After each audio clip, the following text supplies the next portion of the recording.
Repeat ചെയ്തു വരുന്ന decimal നമ്പേഴ്സിനെ നമുക്ക് എളുപ്പത്തിൽ ഫ്രാക്ഷൻസ് ആക്കി മാറ്റാൻ പറ്റും, അഥവാ ഭിന്നസംഖ്യയിലേക്ക് മാറ്റാൻ പറ്റും. പോയിന്റ് കഴിഞ്ഞ് ആവർത്തിച്ചു വരുന്ന ഒരുപാട് നമ്പേഴ്സ് നമുക്ക് പരിചയമുണ്ടല്ലേ. ഇവയെ എങ്ങനെ എളുപ്പത്തിൽ ഫ്രാക്ഷൻസ് ആക്കാം എന്ന് നോക്കിയാലോ. ഉദാഹരണത്തിന് 0.636363.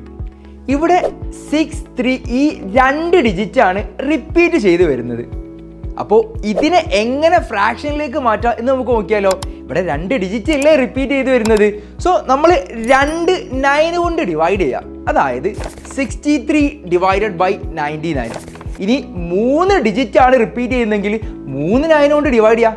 That's all. For more informative videos do follow Lakshya school plus.